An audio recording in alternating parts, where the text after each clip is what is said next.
Good viewer, you are watching Xirtus. This is because Xirtus makes you feel good, makes you feel fulfilled. You are enjoying this. You will continue to watch Xirtus for a long time to come. You want to subscribe to Xirtus, and you will. You will like and subscribe and share. You will tell your friends. Tell your friends about Xirtus. Your friends will come to like Xirtus, much as you are liking this right now, as we speak. Thank you for subscribing to Xirtus. See, that was easy. Hello. Welcome to the Xirtus.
Yeah, how's everybody? Yeah. How you doing? Awesome. So that was fun. I don't know if you saw this weekend show that Thomas and I did. Did anyone have a chance to enjoy the saga of the Bock Saga? It was sort of I feel like I missed out on something big here. What is the deal? We're bringing the WWE into the Bock Saga. We have new ideas. Here, check this out. Because if you are callous and cold-hearted, because the tip of your penis is calloused, you will respond to aggression more easily. Maybe this is possibly true. I don't know how far back down I have to go. How does Thomas look When even someone says, more "Answer Kanye my West than he did? Right? question direct, and I answer them direct. That's dignity. That's respect. Here's the part I think. So next question: no warfare this entire time, and the military. You're a Freemason, aren't you, Thomas? I'm a 32nd degree Freemason. Yeah. Yeah, you're 32,000 pounds overweight, and you're on the 32nd parallel of the wrong latitude. All right, so I learned everything I needed to know about metaphor and literalisms in symbology from that, though, right? Because now we know how the Bock Saga works because it's kind of formulaic. Dude, It all starts what's with a what's callous the dick. beef? I don't understand. Dude, So you had a Jan Irving style breakdown. Here, I'll explain it better. And I want to hear about the Jan Irving thing. Wherever he wants, wherever he wants. Yeah, my boy, paranoid American. He's legit. Wherever he wants, wherever he wants. Where does he sit? Where the 32,000 he want? Where the 30,000 pound Freemason sit? Yo, Xirtus in the mix, got a story to unfold. About a podcast gone wild with tales to How be big told. Kanye We were West diving deep into the Bock Saga lore. Okay, With so, my boy, paranoid David, American, you have ready to to- explore. But then okay, came so Dr. David got Logo accused with a show. of playing. There's a lot to that. David That's what I got accused of playing Kabbalah hopscotch with Jan Irving. Oh, well, you know what? The thing is with that, to speak to what you said, Thomas, is that I would love to share that with you. But ironically, there's a missing 18 minutes from that communication.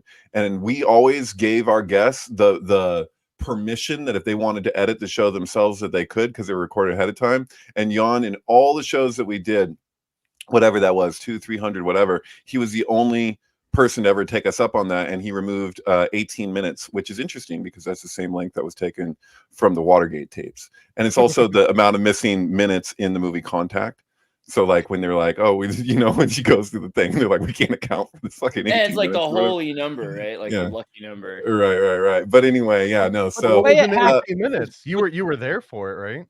yeah. So basically, the conversation went south. This teacher, like, and he was like, you fucking people with your fucking club, and just like went off the deep end on that. And I started the conversation thinking we were going to be critical of Zionism. And it turned really quickly into, it's not just Zionism, we're being hypercritical of like a whole people.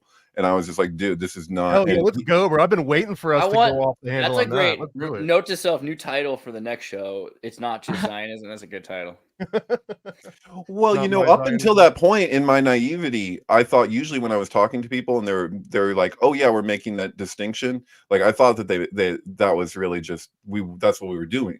But then I was like, oh, dog whistles are real or whatever. And this is not a dog whistle. This is a fucking, you know, like he had a meltdown and it was embarrassing, I'm sure. And he did not want that out there.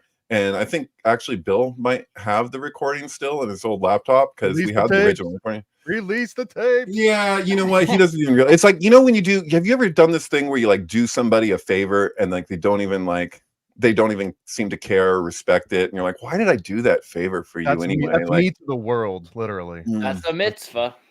Yeah. Well, I mean, you know, The two situations played out very similar. They kind of like go hand in hand, because the authority, the self-proclaimed authority is talking. Somebody challenges him. He gets pissy, blows up, freaks out, then goes on to talk about other subjects for an hour, and then revisits the problem again towards the end of the tape. And Jan never got over that. Jan went after you guys multiple times on other podcasts after that had happened. It was like he was still soured by it the whole time. Yeah. For the record, I don't want any of that Jan Irving smoke. In fact, I was saying that before we started, that he helped consult on one of my first comics ever that's in Paranoid American Lovely History. gentleman. And it was a story about Robert Gordon Wasson and the JFK assassination, which he had very strong opinions on, and he had all kinds of unprecedented access of some information. So shout out to Jan. I know he's very particular about, I don't know how you'll feel about my current WWE getup here. So what happened here? Who was that? I don't even know who that was. Oh, he's a cool guy too. That's the sad thing. I really like Dr. Longo, but I think he was hungry. I don't know. Like humans have like different biology than plants and robots. I don't know, but like he had the thing was Dr. Longo. You know, he's trying to talk about old world Florida and stuff. He was coming there hoping that everyone had read and was enthusiastic about a book, as he had like a book reading thing because he works at a bookstore.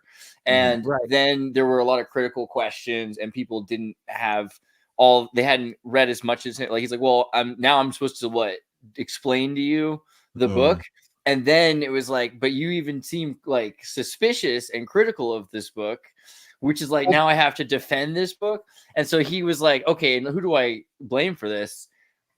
I don't really know Thomas very well. So it's clearly Thomas. I just misunderstood him when I tried to meet him. It must be that Thomas is like against me, and he's a Freemason. And so that's kind of suspect, right? Like it's a decent summary, although just to be absolutely clear, I had read the book. In fact, not only did I read the entire book, The Bock Saga by Carl Borgen, but I recorded myself reading it with Juan over a 6-hour episode that anyone can go and find right now, where we literally start on the title page and read it page by page until we get to the end. So the premise that I was somehow talking about a book that I had never read was when there's like a recording of you. I didn't even know how to respond to that. And I try to point that out. You did a good job in your responses. I'll be honest. Like you did handle yourself so you got your punches in. I mean, you didn't pull punches, but you were a lot more respectful, I feel, than he was. And that's I don't think I have a problem with either of those two gentlemen, but like in both cases, there's a certain amount of disrespect. I just want to emphasize it's a From them. 5.5-hour video, like of the Bock Saga. Whether reading, it was look at this. due Look at how or not. deep they go into reading the Bock Saga. And just to be clear, Just every this single point. question that I brought to that whatever that was, that episode, came directly from this PDF file, and the questions are questions that I wrote to myself as I was reading this. So this predates anything that has to do with someone that has an incredible channel of like 40,000 followers. It predates that by months and months and months. We're catching up pretty quickly, though. So Quote, you don't have to read the book. Apparently, all I have to do is drink semen and I can figure the book out for myself. Well, see, that's the other thing. So then in the insult train, I'm thinking like, well, now how much of the Bock Saga is like Vikings insulting each other? Because like, if you're like, yeah, you know where your mother came from? Like, you know, like your father was like half goat and half ape. That's like why you're like this. I still have questions. I don't know if anyone's willing to feel. So let me just ask one of the questions that never got. Are you serious? Are you serious with your questions, or is this are you just putting us on stand-up? No, routine? this is Thomas. This is 100% a serious question. Trust is gone. No. So let me. It seems like you were trying to set up a joke and you got interrupted in the joke because he took it serious, but. I don't think even like Andreas isn't even giving me a clear answer on that one. I really don't. I wasn't setting anyone up for a joke. And just to explain myself, I always have a shit-eating grin on my face no matter what. It's caused me legal problems. It caused me problems in the military, school. Every facet of life I've ever been in has always been difficult because I have a shit-eating grin on my face 24/7. The other part of this is I admit, and everyone that knows me will admit, that I can just like keep picking at a certain question until it's sufficiently answered to me. And to a lot of people that might seem like I'm jumping on them or I'm being aggressive, the reason is because I'm basically a misanthrope. I didn't interact with people. I don't like interacting with people up until I was like 14. And at that point, I had taught myself computer programming and engineering. So I take every interaction to like the aspect of trying to find a bug in code. What happens if I add a decimal here? What if I make that negative? What if I try to multiply it by, a fraction before I try all these different variations? So that's where this question comes from. So here's the question. Out of the many, they're all sort of like this, but this is the main one that I thought was going to be neutral enough to get an answer. So, and I'll start slow. So the Bock Saga, as I understand it, Andreas, back me up, that it's based on the concept of humanity started at some point in this utopian ideal society where there was not warfare, people didn't really fight with each other, all the way to the point where they were so happy that it was like a self-regulated thing. And some claims are it was 1 million years, 50 million, let's just say 50 years. Would you be willing to submit that the Bock Saga makes a very certain claim that for at least 50 years, there was a utopian society, or maybe longer in terms of thousands. Maybe 50, maybe thousands, maybe 50 million. Yeah, right. Maybe But for 50, could be generations. Let's say 50. Let's say that there is a utopian society for 50 years. Yeah. Now, one of the weird concepts of this utopian society describing the Bock Saga is almost a monarchy, where there's literally different castes within that society. At the top of the caste, let's say at least 500 years, because it's a multi-generational thing. Okay, so for 500 years, there's this upper caste, and the upper caste gets to live in castles, just like you would expect any sort of medieval, like royalty. They get to live in castles, and the people that are lower caste, they build the castles, but they don't get to live in the castles. So just like all of Catholicism or Islam or ancient China, Forbidden City, most civilizations. This is some deep-rooted Freemason genetic memory shit. That's what this is. So now you sound just like So let's take that as the first premise before I start getting all nitpicky. But at that premise, can that really be a utopian society? Is there such a utopian society where the lower caste has to build castles for the higher caste, and they don't get to live in the castle? Of course, absolutely. It's an ecosystem. Fraggle Rock. Is there a non-fictional example? Dozers work all day. Fraggles play. It's not just the Dozers had a secret society. It's not just it's true, and so did the Fraggles actually.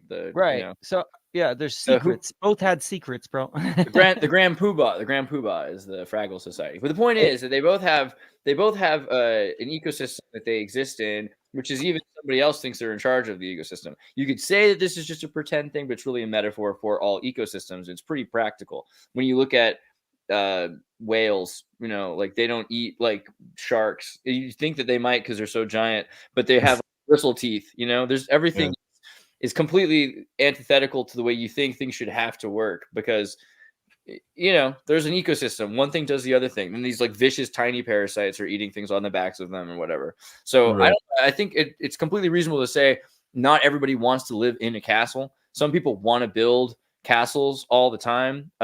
Building a castle is not the same as upkeep of a castle. Someone who has to take care of a castle, and you saw this in the feudal period when you had the elite that were like the gentle folk, and they didn't have any money because they didn't have any jobs.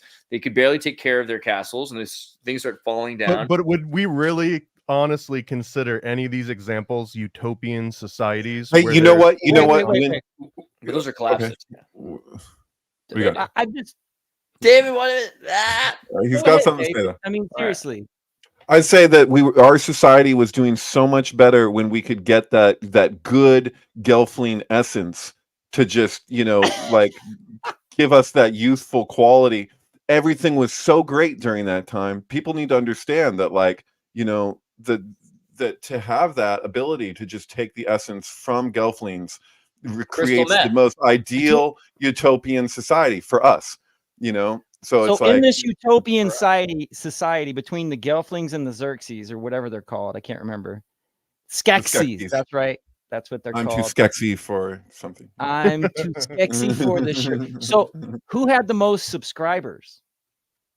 Because that's what I feel like this was a battle against, is like the 50,000 subscribers is the guy who lives in the castle. A big part of the Bock Saga is the pilot fish that were floating alongside of Lungo. There's supposed to be an ice world, mostly Iceland, and so Helsinki, like living in the warm place, which is hell, is like kind of a tropical paradise during the Ice Age. And so they're saying that it had the environmental potential for sustaining life of all kinds, flora and fauna, and in people, where other places were more difficult.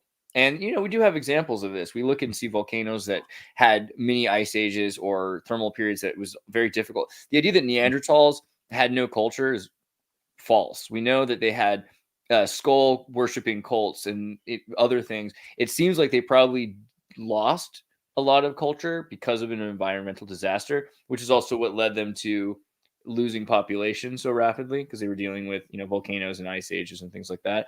They probably became refined in terms of primitive technologies because they had to. Like, if they had more opportunity to live in a tropical paradise, they might have built castles, had paintings and things like that. And then that gets into this idea, like, well, how different are these people at that time? We know from biology that different kinds of hominids are very different.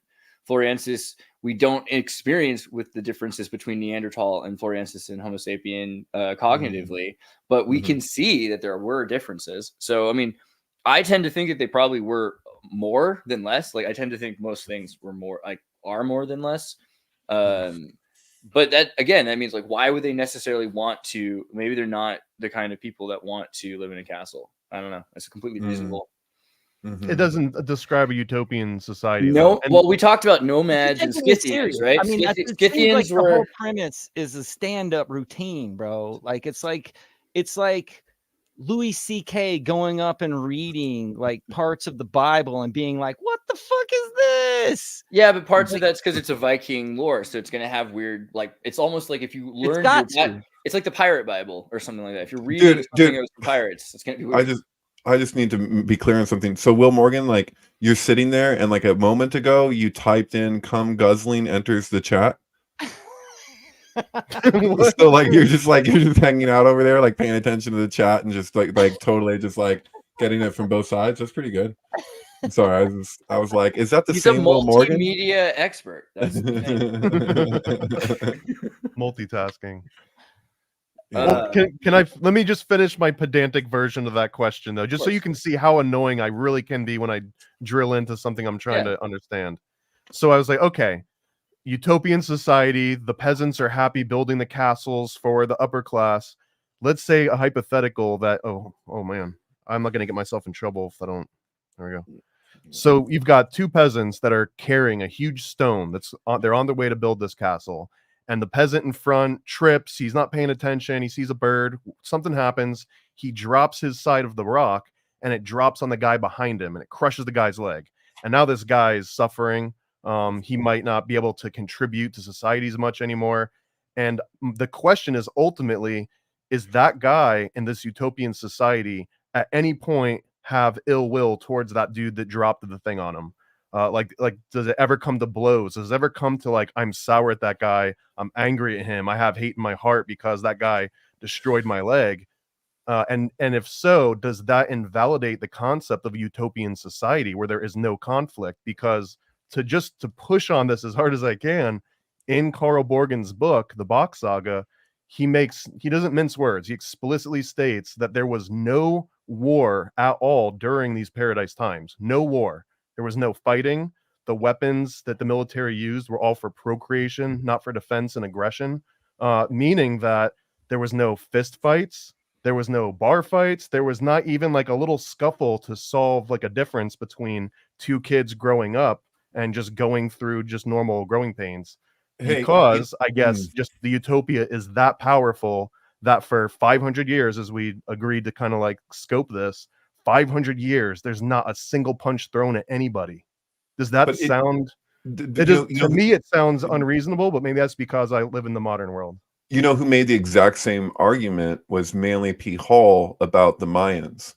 So like I think that's in Secret Destiny of America or something, he makes the claim, who knows if it's true, but he makes the claim that the Mayans were the longest known civilization to maintain complete peace. Well, but hold on, because I have heard that, and when I've looked into those particular claims, the difference here with the Mayans is that the Mayans still had like a policy of eye for an eye. So if somebody within a community killed somebody else, the way that to maintain the peace was that person's family they could always have vengeance, and there was like this equal exchange, and that the quote unquote like, you know, peacetime, it was more about there weren't like outright wars within community that destroyed the community itself, but there were individual scuffles between individual people. And my understanding is in the Bock Saga, even to that level of granularity, there's no aggression, there's no fighting, there's no warfare, even between, and I brought up the example of Hatfield and McCoy. Like, could Hatfield and McCoy never exist in the Bock Saga in 500 years? Maybe I'm just jaded by the world that I live in. No, bro. Like the golden age, the whole idea that there used to be something better in the past than there was in the future, whether it be Graham Hancock or anything else like that. Like there's a point to what that idea represents. Do you get what I'm saying? That's not necessarily hinged on it's a platonic solid in my mind. Like I love the concept of I think it's just very present. It's presentist though, because you're saying like the way they're building this society, they're going to drop rocks on each other, and it's not necessarily the case. You know, I don't know, man. I feel like I would dig my heels in that. What Big Brother years, someone dropping a rock. I mean, if the whole society, it's the same shit. There is no war, or even in 1984, it talks about the whole thing that in a repressed society, like the very act of having sex becomes a political act. I mean, that's what that whole idea of the Bock Saga is trying to tell you, outside of whether or not you believe it or take it's true. And even if it is not true or completely unbelievable, doesn't discount from the whole rest of what the Bock Saga is. Oh, I agree. I agree wholeheartedly. And like Manly P. Hall said, no matter what, you can't get rid of it. Like it doesn't matter if it's moral or not. Sooner or later, you just got to throw your hands up and, well, it is what it is. There was, by the way, a lot of things that Manly P. Hall was wrong on. You shut your mouth. There might be some things, Paranoid American, though, that you're trying to debug rather than trying to figure out how to, you're trying to find bugs rather than to debug. Like you should figure out how a society like that could exist so you can think about it before you start to break it apart. Oh, dude, we should have Tamara Lucid on here. Do you guys know Tamara Lucid? She's like an expert on Manly P. Hall. She worked for Reality Sandwich for years until they went all wackadoo. But no, the thing with Manly P. Hall is that, you know, you can see the distinction in the places where he's wrong, where you can kind of see his route of how he got there and how he was misinformed. Similar to Wilhelm Reich, and there's different people where it's like you know, you can see where, if you're really scrutinizing it, where somebody's manipulating data or manipulating something to make something mean what they want it to mean. I don't get that so much from Manly P. Hall. I think he was genuinely trying to understand things, and I think he was coming from a good place with that. But maybe I'm wrong. I don't know. I've seen quotes. If I have to criticize Daddy Hall, and I don't want to, but if there's anything, I feel like he probably had that same kind of pressure that like YouTube content creators do, where it's like, maybe I don't believe this, maybe I don't care about this, but I'll just feign interest and feign expertise just so that I've got this extra thing to get these sugar mamas coming in and buying tickets. I feel like he probably was one of the prototypical, like, you know, esoteric occult people that was like, fine, I'll dish this out a little bit. But that stuff from his publishing house, wasn't that like not necessarily meant for the public until much later? Like kind of, it was like almost started as a fan club. You're talking about the Philosophical Society or something. He started with like a newsletter that he hand wrote and hand published for a number of years, and then it led up to the Philosophical Research Society, I believe. Yeah, there it is. I think it was called Initiates of the Flame. Maybe that was his first book, The Third Eye. The Third Eye, I think. Oh, I read that. Or the All-Seeing I didn't realize that was his first book. The All-Seeing Eye was a periodical that he put out, almost like a zine, that was all about occult knowledge, which is wild. The very first one talks about something we can't talk about, but he goes hard in the paint of anti this thing that we can't talk about. Oh, I know what you're talking about. Yeah, dude, it's wild. When I read that, I was like, all right, this is definitely Daddy Hall. Like, he's based. Yeah, totally. I don't know. I just think it's like nitpicking what the actual function of the stories and stuff are. I feel like, you know, it's the same thing where it's like you discount Whitley Strieber because of something Jason Horsley told you or whatever. Like, in my head, you can't take away from what the actual literature is. And that is to say, like, I get really peeved at individuals for arguing with me over stuff about religious texts, like you would try to argue Bilbo took the ring to Mordor instead of Frodo or whatever. Like, it's what the text says is what the text says, no matter if it's a story or if it's from a crazy loon or if it's from an individual who was later proven to be a complete fraud. It doesn't matter. It's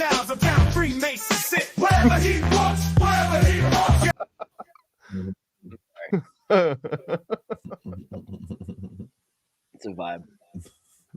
Oh, I like it.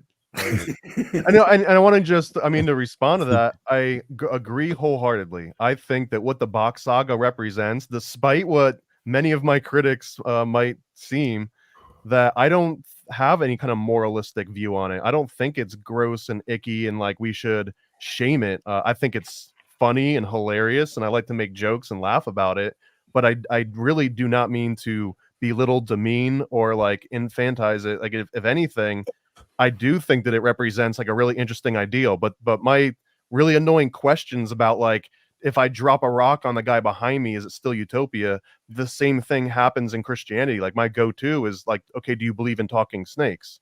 And there is a difference, though. There's a difference between if you really think that is literal or if it's metaphorical. Je suis serpentard. Sorry. Yeah, I'm pretty sure. So the Bock Saga brings up all kinds of literary questions that that certain works like Lord of the Flies or 1984 bring up.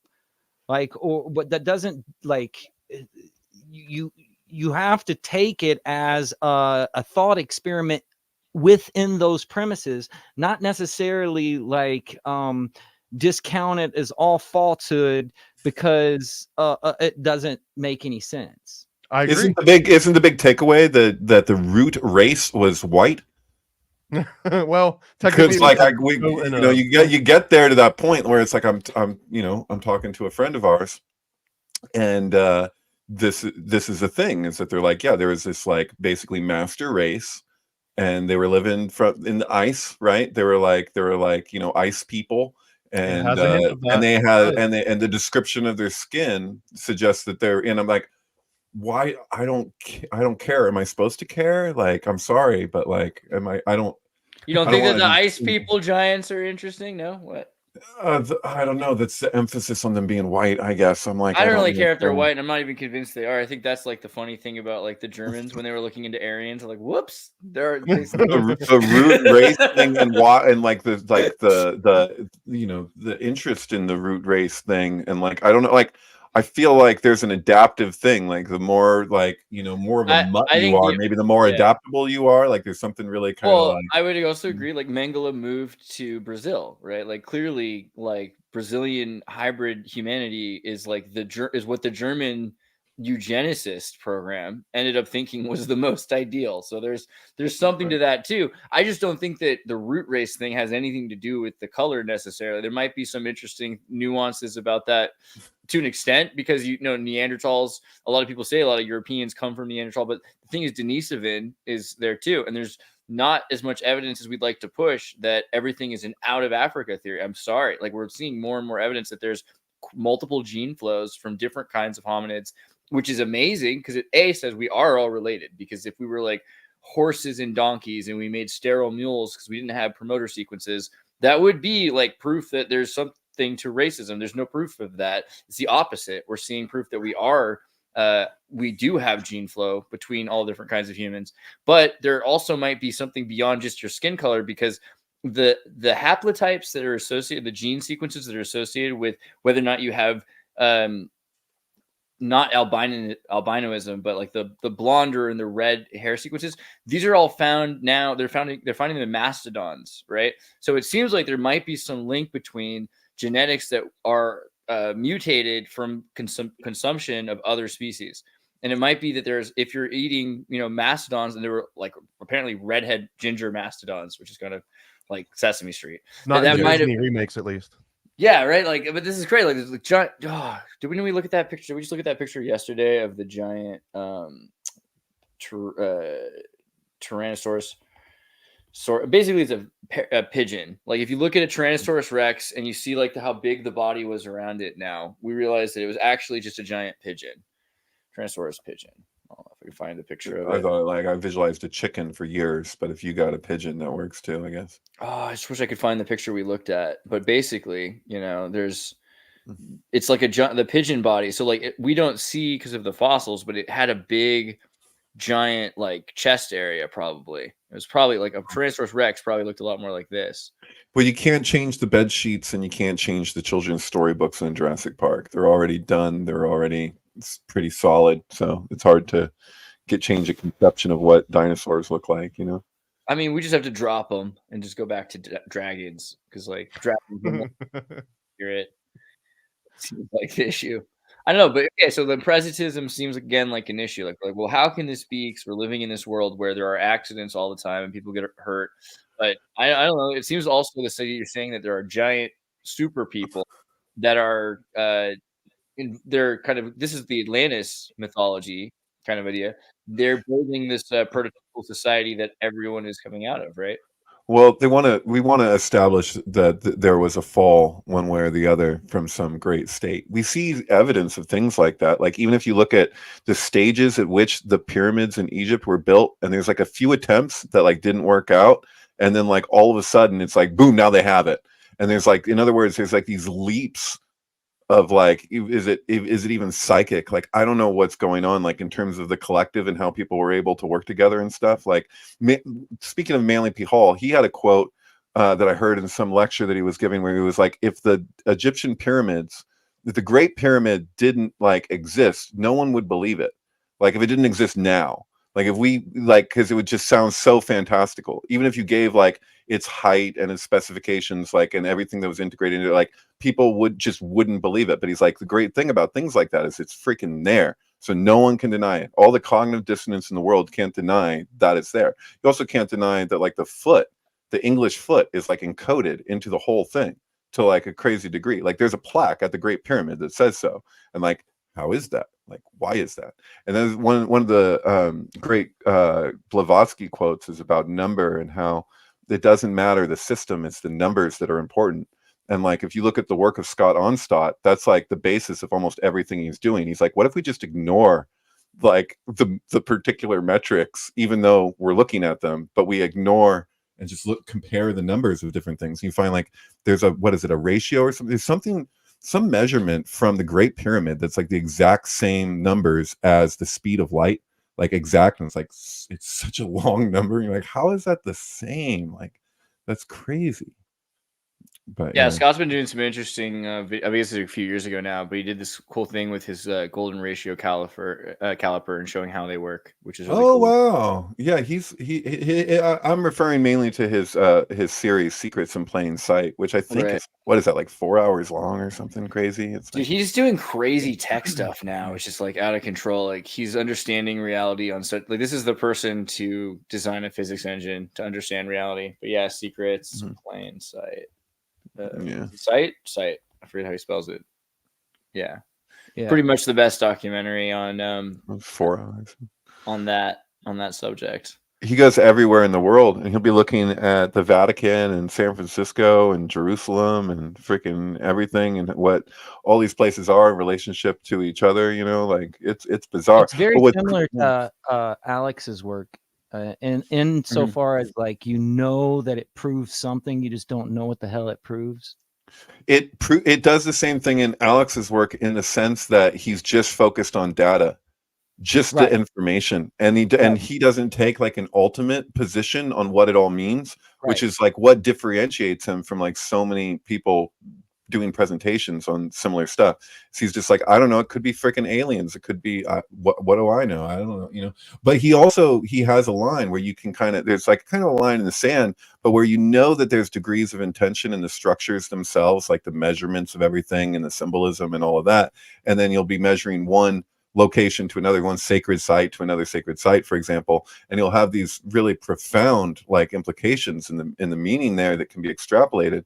But at the same time, you know, he doesn't he gets to points where it's like, wait, how could they have possibly have planned that? There's no like way. How yeah, you're like where is that, how is that? And I think what it is he's actually like tapped into an organizing principle that exists in nature, and us mimicking that principle, and the two actually like kind of coming together in this really like this intelligent way that like surpasses our own kind of limited conception about the structure of things. You know what I mean? Like, but it's very interesting to meet him firsthand, because he's a very challenged individual physically, and it's very interesting to see someone who is basically analyzing data from of the beauty of how the universe fits together in an individual who was, I do not mean this disrespectfully, but dealt a bad asymmetric hand from the universe itself.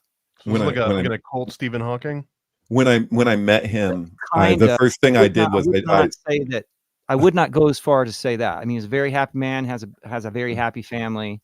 So I don't want to be disrespectful. The best. No, he's incredible. But I touched his feet when I first met him, and then Alan points out, you know, he doesn't have any feet, right? And like he's got metal poles there, and he's missing an arm too. And we went for a long walk with him, Will too, you know, around Olympia. And there was one point in the night where his kid paid him like a compliment, because I was like, I told the kid, I was like, dude, do you know how cool it is? Like, do you know how cool your dad is? I was like, dude, you got the best freaking dad. And then he complimented his dad. I can't remember exactly what he said, but Scott hands his son a $20 bill, like on the DL, like here, like, and his kid just like smiled and took it and put it in his pocket. And then we continued talking for like 10-15 minutes or something. And then Scott ended up complimenting his kid, and the kid slipped him back the 20, like it was like he's like, here, like, because you're complimenting me. And I was like, dude, how many kids are going to give you back the 20? You know what I mean? Just like to keep the joke going. It's like, that's like, he's just got such a cool family. He's just, you know, but it's amazing how he does these video series with, like, you know, he's got some limited capacities there, but not in his mind. His mind is absolutely brilliant. And he always makes that distinction. He's like, your right brain will hear this and find it totally acceptable. Your left brain is going to be, if it stops and tries to comprehend it, it's going to be like, wait, that doesn't make any sense, but it does. You know, it's really something. Yeah, I love his work. I mean, I was thinking earlier we were talking about like remnants of things and about like Russian these wooden buildings and everything. Like there's so many things that will completely disappear because they're biodegradable. I mean, this is actually part of the idea. Like Japanese people don't want their house to live longer than 30 years. It's not supposed to be durable. You want to move into a new thing. I didn't know that. That's the thing, huh? Yeah. Wow. You might, like my Bernie good Man. friend Matt Comegys, which I do Occult Disney with, he lives in Japan, and he's always reminding me this really fascinating aspect where they tear down their temples and they rebuild them constantly. And you would almost think that means that, you know, it's always modern. It's like, oh, what a shame that you don't know what it looked like 1,000 years ago. But it's actually the contrary. They knock it down. They constantly have that exact reference. They constantly build it back up. They don't lose the knowledge on how to do it. Unlike, you know, Notre Dame falls down and it's like, well, that was the last one of those that we had, you know. This is kind of the idea that every generation has to rebuild the religion or do exactly what every other generation did before it as some sort of rite to passage. Cardin, nothing more Mormon than I've ever heard, man. Exactly. Cardin from Word Radio was talking about when he was on his mission in Argentina, and they had like a talk. They're like, so people do this thing in the church where there's no like minister, everyone's a priest, right? It's like a Jedi thing, and they all get up and talk and like, all right, anyone feel like they have something to contribute on this subject? Because there's subjects you're supposed to talk about, education, and people are like, okay, like what are you going to say about education in Argentina? Like 10 or 15 years ago, like when I was in Argentina, like 5 years ago. The computers were like from 1982 in the university, you know, like there was crazy stuff going on. And it was awesome because there's like 80-year-old professors that you could just sit there, even outside the window, not as a student, and listen to them like Socrates. But what were you going to say about education? So this guy gets up and he's like, all right, what do you all do? Like, what do you do? And he's like, I'm a plumber. What do you do? It's like, I'm a doctor. Like, what do you do? Like, I'm a carpenter. What do you do? Like, I work in like, you know, whatever. So electricity. Okay.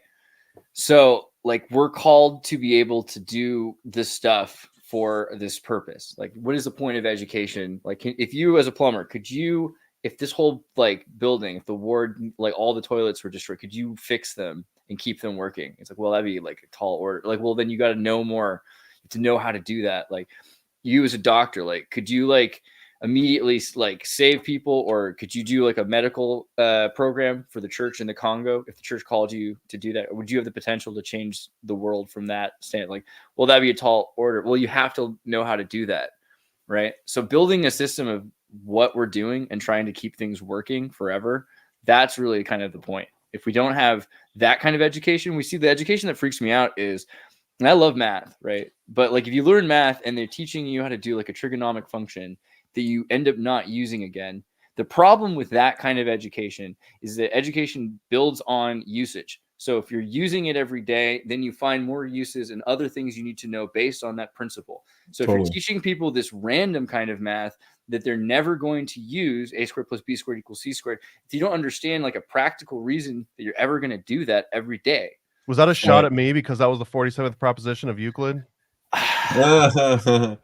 Hey, wait! As a 32nd degree Freemason, aren't you supposed to like be kind of careful with the things that you just like, you know, just share with the masses? I'm supposed to be, but I'm off the hook, bro. I mean, have you ever drive through Santa Monica with a Freemason? You come to like your 11th Street, 12th Street, Euclid, and you just smirk and you keep going to 14th. Yeah. Or you get pulled over and your friend just like, you know, takes the little ring there and just kind of flashes it to the cop and he sees it and then it's just like, oh, I'm sorry. It's like stormtroopers. You know, you're not the droids we're looking for. I'm pretty sure having like having the quad, if you have like the Book of Mormon quad sitting in your car, it's the only thing in your sedan. Like that does say something. Probably. Yeah, it's like putting onions out for vampires or something. You need an escort, you know, like we'll get you ready to go. Like no, I mean, that was a dig at you, Thomas, only in the sense that you actually get to use that math every day. Like when we're doing computer stuff, we end up using that math way more often. Like I use like wave function collapse on a daily basis now. I mean, I didn't have to use it for years, but if I'm trying to do like a map or something like that, you want to use Perlin noise. If you're using Perlin noise, that's part of what AI image art is. You're using like a left brain and a right brain. Dude, I have to do so much math at my work as for frames and whatnot. Yeah. But the thing is that it's all like kind of what you're saying. It's like it's all the same stuff for the most part. It's like I have to do a little bit of algebra here and there, and most of it is just arithmetic, one way or the other, you know, like, but it's a lot, and it's fractions all day. But you know, I don't know, like I'm really glad that I learned that, but yeah, you're right. There's so much math that I was taught that I never used except to pass that test in school. I guess you don't know where people are going to end up, but I'm grateful for the math that I retained. You know, I needed it. I'm hateful over the math that I was taught, because the math I was taught made me hate math and not understand it. And I found out years later, after I got out of high school, and I just started learning math on my own, and I discovered Vedic math, which isn't a real thing. I know that. I know it's like a marketing term. It's for really like Tamil math. Yeah, come on. But I remember going through it. I was like, holy shit, this was how I used to understand math. And like, I would get my hand slapped metaphorically, like, no, you have to show your work. And it was like, but it, like, in my head, I'm just like, but it works like this. Like, I know it does, but I wasn't allowed to do it that way. And anyways, I found this, like, these rules of Vedic math. And man, I still daydream about what if, as I was growing up, that was the type of math that I was taught. Magical rules where you didn't have to know all the stuff. Maybe your math is wrong on utopian societies, my friend. Yeah. Because you can only count in terms of 50 years. You know, like, every 50 years, we got to build a new temple. This is not working. It's funny that you'd say 50 years, because 50 years was the length of time between the Jubilees. Yeah, and actually, what you're saying earlier about the right. That's when you basically start anew, right? You forgive all the debt and you release all the servants, and then it starts over. But the thing is that, you know, but that goes to what Thomas's point on the Bock Saga was earlier. Right. Well, actually, it's the same reason we have elections every 4 years. It's because it's a generational thing. Like, it's a generation. That's the reason why. And also, 500 years is from the fall of the temple to like beat Jesus, right? Like 530 BC. It's encoded. You have to walk around the desert for 40 years just to reprogram from the Egyptians. You know what I'm saying? Like, well, it's not. Yes, it's reprogramming, but it's also like basically like, where is your home? And it's this whole thing that's supposed to be integrated. Like, yeah. What if walking in the desert is like your hand being slapped and taught the wrong kind of math? Because like that's where we lose Egyptian math. You know? I think that's actually about non-localization. Like, the whole point of the 40 years is a lesson in non-localization, and then bringing that to where they end up. And so that's the challenge, and it's like it's an extreme challenge, and no other nation in the world has been able to accomplish that either. You know, so it's a high task, right? And it's like, and I think the idea is like, if we were to continue as a species, if we want to survive, like, there's something that's required of us energetically that has to do with like every implicit assumption we have in who we are, like our identity. So it's like every idea we have around strength is going to be put to the test. So everything that's happening is kind of like this massive troubleshooting to like teach us and break us down, and to basically like humiliate us to the point that we see how the specific ways in which we're unevolved, not like in a conceptual way, but like in a deep, like primordial way, so that we can actually evolve in that direction. Pretty much. But Freemasonry is supposed to have this kind of this intention to illuminate humanity.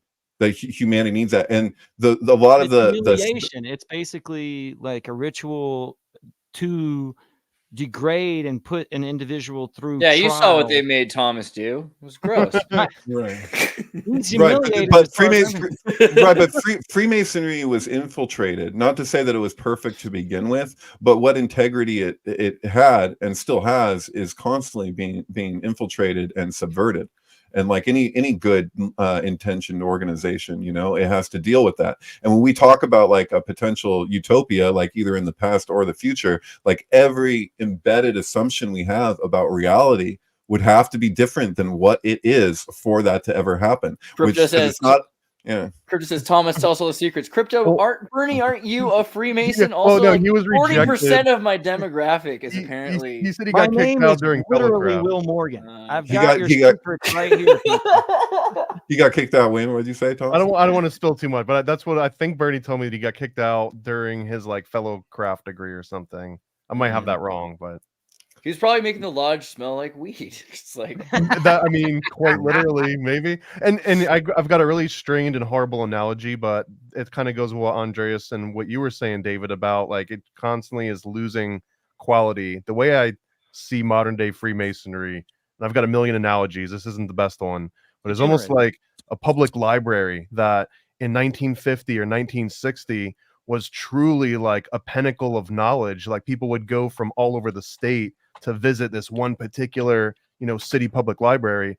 But now look at it in 2024 and you walk into the public library and like 4 out of the 6 computers are being used by transients and they're masturbating. Like that doesn't mean that the library ceases to contain knowledge, or that anyone that wants a library card or that wants to go to that library is just going there to jerk off on the computer. You know what I mean? Like, and besides, like, what's your alternative to the library? Like schools? There's way more shootings in schools than libraries. I'm way more into libraries. I think we should like put guns in libraries, computers in libraries, guitars in libraries, volleyball courts in libraries. We should make the library. We should just demilitarize schools, like whatever, like the defund the police, defund schools, but put it into libraries, right? For people to check out. Hashtag priorities, right? Yeah. But when you're showing those images of those structures that can be easily taken down and rebuilt, that's an energetic thing that you're not like, you don't, your need to fight for, like, you could move if you want, you're not stuck. It's like the things you own end up owning you, like the Tyler Durden shit. Like that's for real, like this is the same thing. So you have a mandala. I've made these before actually at Mount Madonna. You're taking sand and you're just doing this intricate art, meticulous art, and then it's just whoosh, it's gone. This is what the fucking internet is. Yeah. Like on a larger scale, it's a rich mandala for me. Yeah, we should what's that called where you like white pill? I don't like black and white in terms of pill, but the idea of like realizing that a lot of people think they're doing nothing with their lives when really they're bodhisattvas sitting in Digambara making sand mandala memes all day, and that you're doing a lot of work. You don't recognize what the work is leading up towards, and you can probably like augment your work to lead towards different directions. But everything you're doing, you're not doing nothing. Your nothingness is actually a thing. Wouldn't the wipeout of like all crypto be the ultimate mandala, kind of like this? Like if everyone's got everything invested, it. Get your 32,000-pound Masonic. No, I'm just kidding. No, but that's the end of Fight Club, right? It's like that basically everyone's credit goes back to zero. And that would have been like pro little guy, but if you wipe out all crypto, that also means that all the self-made millionaires are gone too. Like literally everyone is at a baseline. Fight Club just meant all the poor people no longer had debt to worry about. But this would truly be like the great equalizer. Right. Oh. But how similar is that? How similar is the Jubilee? My boy Paranoid, he's legit. Can I tell you where he sits? Wherever he walks. Right. No, okay. We'll do it later. Can you hear this jingle? It does jingle. No, you do it. Yeah, I didn't hear it before then, but yeah. That's pretty cool. It's not plastic. This is legit. That's the real thing, yeah. Wow. Yeah. That's an antique, huh? Is that from what year is that from? Is that from the 80s? That's actually one of the things I'm not allowed to answer. Okay. They're only 3 degrees. Well, there's nuances to that idea, but there's 3 that matter, I guess you could say. That's what it is. Mm-hmm. You giving me the 3rd degree about this? Give me that 3rd degree. Here, we're diving deep into the Bock Saga lore. With my boy Nate and Baron, ready to explore. But then came Dr. Long with his sharp tongue and wit. Started dissing my friend. Didn't give a bit, called him out from inside. Said he's a Freemason too, but paranoid. Paranoid when he's ass saying he's a Freemason too, but paranoid American. He's as real as they come, it's true. Where the 32,000-pound Freemason sit? Wherever he wants, wherever he wants. Do they make Aeron chairs for 32,000-pound fat Freemasons? You don't really weigh that much. The camera puts on pounds. I've never seen you in person. So. Well, and someone said that he's not really a doctor, but I believe what I'm told. You play one on the podcast. My grandfather had a joke because he's a Freemason. He's a 32nd degree Freemason, Scotch Rite, and he was in Lockheed. And his favorite joke was, "Where does a 3-ton gorilla sit, or 3,200-pound gorilla sit? Wherever he wants." Right? I think Is that's that considered a dirty joke in his no. time? I think that's just considered like a true statement. It's a metaphor. It's a proverb. It's a very proverbial. It's like a Lockheed. Where does the U.S. military put itself? Well, Wherever it what do you wants. call a Like, dog with no legs? It don't matter because he ain't gonna come. Like that's kind of the same, but like the redneck version. yeah, I don't know. I feel like he had a few of those things. Like if you want to build a spaceship, you got to sell 1 million light bulbs. There's some things like that. Like there's something to them. I'm sure. Like, hey, have you guys seen Hundreds of Beavers? The movie Hundreds of Beavers. In real life, no, I haven't seen. There's a movie called Hundreds of Beavers. I highly recommend it. It's fucking great. What is this about? What? The beavers end up building Babel with a spaceship in it. Made out of wood. That one, I wouldn't have had the image results on so quick. It starts out like super Looney Tunes, and then it just goes to a level that you do. I mean, I'm kind of I don't want to spoil it, but it gets totally bonkers. Yeah, but this is great. I recommend this film to you guys. Oh man, okay. Hundreds of Beavers. I'll have to check it out. I did just watch Rock and Rule. We talked about it recently on. I want to see 100 of Beavers, man. Based, yeah, we will. Everyone should watch that so we can talk about it next week. I know what you're talking about. I know this Rock and. Oh, is this what's his name? Baskey? Was it? No. This is Nelvana. So Nelvana, who you'll know from later works, but at the time they'd only done like Canadian things. They'd done The Devil and Daniel Mouse, and they'd done a few strange things. And they had this great idea. They made this movie. This is the most important animated film after like Fantasia, and probably I would say one of the most important films of all time, along with Metropolis, Star Wars. Come on, man. Yeah, it's huge. No, it's like Star Wars, Snow White. It's like as important as Snow White. Nothing Canadian can go on a list like that. All right, okay, challenge accepted. First of all, Will Morgan, I have this thing that's kind of a pet peeve of mine, a rule that I have to hold against myself too, which is basically that if I haven't watched a movie, or even if I haven't finished a movie, I can have an opinion, but that opinion I can't take it as I can't say it with any authority whatsoever. Like it really drives me nuts if somebody has an opinion about okay media they haven't seen. Let me tell you the plot. I'll read you the plot. I'll read you the plot directly off of. You can't do that. This is fucking Lenny Bruce would have to give his stand-up to the jury for them to know. Let me tell you the plot, okay? And the plot is it's more than a plot. Like this is like a thing that happened in history, so it's more than just a movie, all right? And so it starts out with this Nelvana company, which has government funding, and we got to go back further. You got to go back to the 40s because Canada, British government run, had a deal with Walt Disney where they brought in Walt Disney to build a British animation studio in Canada, and they train them so they know how to make cartoons like the Seven Dwarves, the Canadian Seven Dwarves Stamp Tax Act, and they had them doing all kinds of stuff. So this is a military psyop started company, and then Nelvana's making all kinds of stuff like The Devil and Daniel Mouse, and then they are on cocaine because it's the 70s, and they meet Iggy Pop, Lou Reed, Blondie, Cheap Trick, Earth, Wind and Fire. Right. All of them say we'll make original songs that have never been heard elsewhere, by the way, besides this movie. They made amazing hits. This movie's filled with amazing hits by the greatest artists of that time. I mean, like, for the record, that's the only reason I watched it, is because the amount of talent that was like, oh my God. Throughout. Blondie does several songs that are just, I cannot believe you've never heard them elsewhere. Lou Reed does the song about the devil and the Great Invocation. I mean, it's incredible. Yeah. Hold the phone. So I feel like I was lecturing Will, and you're telling me you've seen this movie from beginning to end. I've seen this movie so many times. No, not you. Will. Oh, Will has seen this movie? You have seen it. Yes. Okay, great. Oh, well, I stand reflected. Excuse me, sir. I didn't. It's a very sinky movie, first off, but it's also 100%. like I say, like it's musically driven. Definitely music. Like it's an intense movie. Yeah. All right. Now go ahead and read the synopsis. I'm actually interested to hear what their synopsis is. Okay. So Mock Swagger instead of Mick Jagger, right? A legendary rock musician is on the search for a very special voice whose frequencies can unleash a powerful demon from another dimension. His dwindling popularity driving him to destroy the world in vengeance and immortalize himself in the process. After traveling around the world looking for the right voice, he returns to his hometown of Ohmtown a remote slum-ravaged village famous for its unique power plant. Meanwhile, at a nightclub, Omar, Angel, and Dizzy and Stretch perform in a small rock band.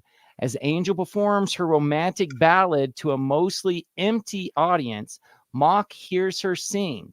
He realizes that Angel has the voice he needs when a ring he is wearing reacts to her voice. Mock invites Angel and the band to his mansion outside of town, where the band is formally introduced to him and his assistants, the roller skating Slepter brothers, Toad, Sleazy, and Zip. Mock incapacitates Omar and Stretch with hypnotic Edson balls as he takes Angel on a stroll. They're supposed to be Edison balls, I think. And tries to convince her to join him. Like, long story short, it's very K. Dickian. It's very K. Dickian. Yeah, there's a lot. Probably the last book that Philip K. Dick was going to write or to write before his death was something called like City of the Owls or something similar to that. I'm way off base what it was called, but it was basically along the same lines of like this idea of music and frequency and it's like there's a lot about the pop culture thing. So first he's a star who's losing popularity, and he's like a 50-year-old coked out rock freak, and it's amazing. They like the amount of drug, like he literally breaks up a rock of cocaine and becomes the rock of cocaine and becomes like a powder, and he's like crushing up mountain statues of himself. Like this is out of control. Like, and this was again made by CBC, but then he has to wire to the circuit board because his supercomputer, and it's like the supercomputer is this amazing AI system that has 3 personalities and it's a brain system that's helped him figure out that this is the right frequency. And he needs the audience because he has to sacrifice the audience to the demon in order to raise the demon up, which is why he has to have these huge arena shows that are going on. So there's just so much to the mechanisms and crap. Like it's really clear about how he has to do his ritual and what the point of the spell is, and to a larger extent. But one of the tragedies is this movie was edited by the Americans, kind of like Metropolis and a lot of other films. It's been edited and kind of destroyed. You cannot find the original copy exactly. Like the film was lost and destroyed in a fire. So no. The So American, they say. but there's hope. But the American version has a lot of the scenes. There is a Canadian VHS rip.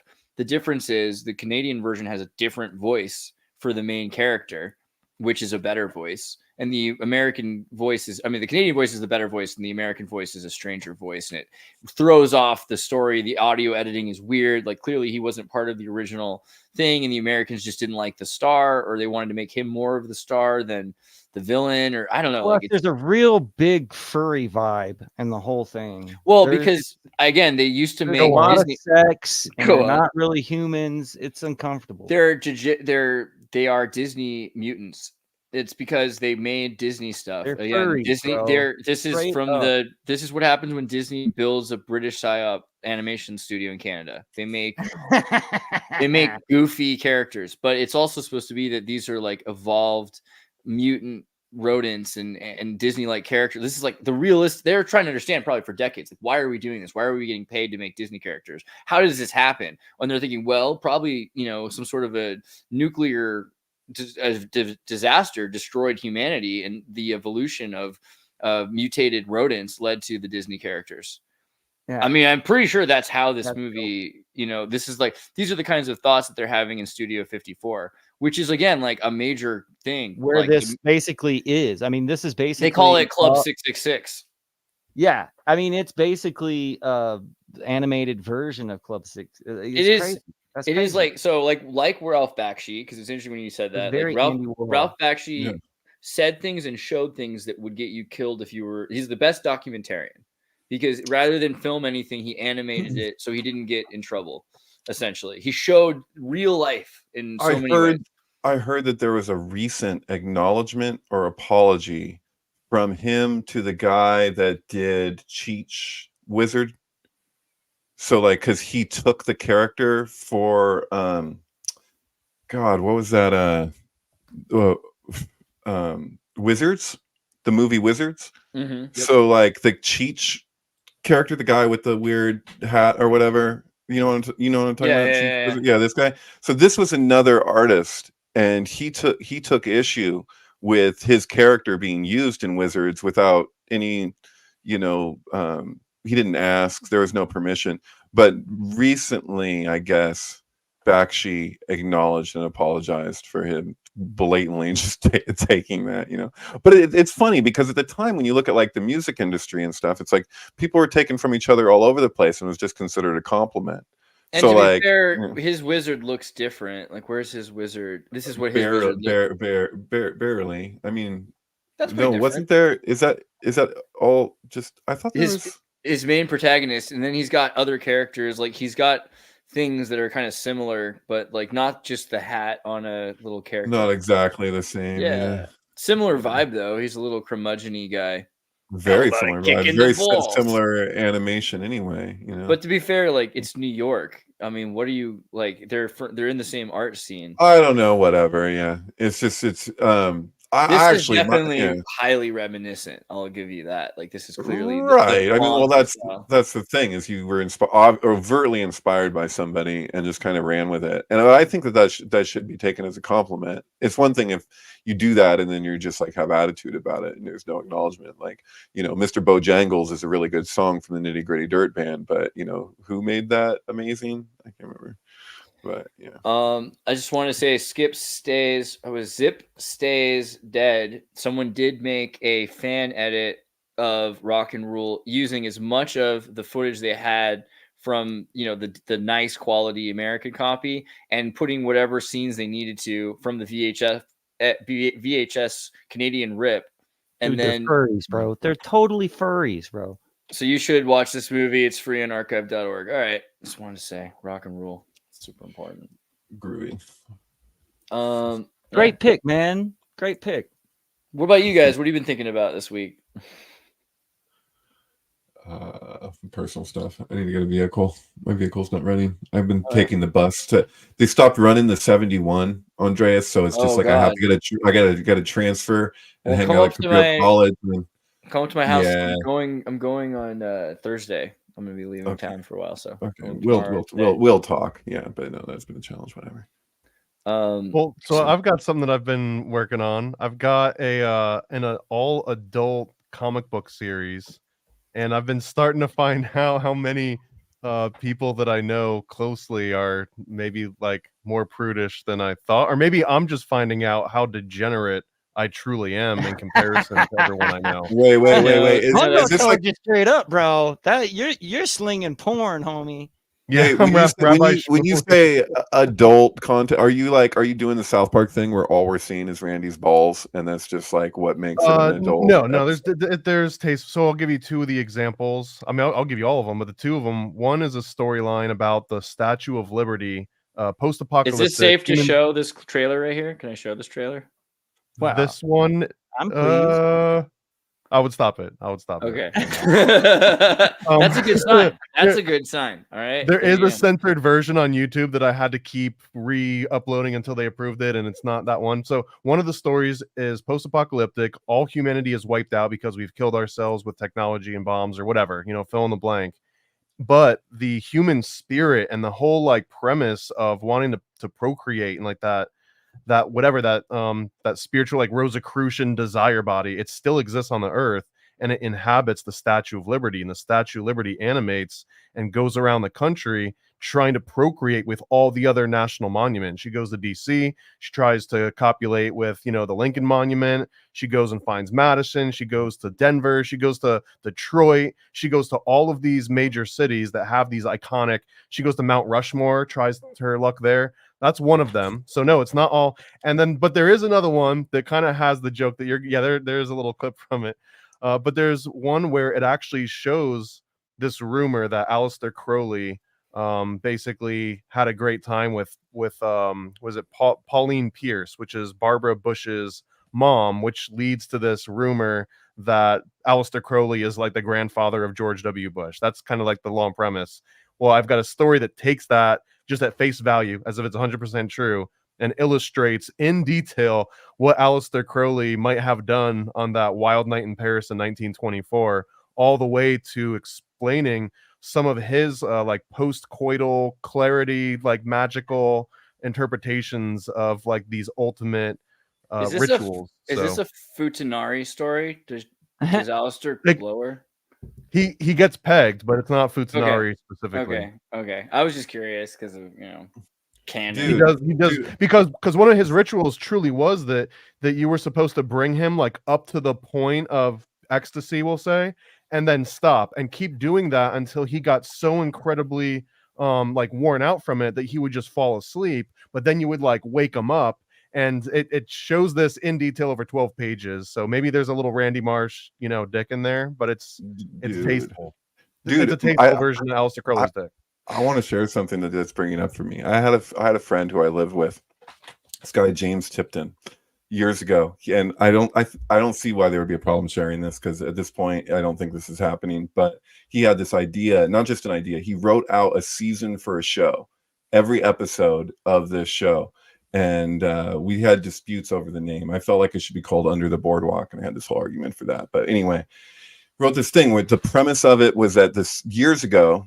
The backstory is that the Santa Cruz Beach Boardwalk burned down shortly after its construction, and that when it was rebuilt, Aleister Crowley oversaw it from Europe, while Isra Regarde would like basically visit and oversee the different rides to basically encode different like magical workings that would subliminally affect people in the future that rode it, and like how to like when certain times and certain influences were happening, it would affect them in their lives. So they're all different people, these different characters from different backgrounds coming to the boardwalk and going on these different rides, and there was like a larger magical ritual taking place that had been instigated by Crowley like years before with like the construction of the place, and that there was a whole thing of like what's underneath the boardwalk. Like there was all this like shit like encoded into not just the structures, but like underneath to like rituals happening while people are on the rides above.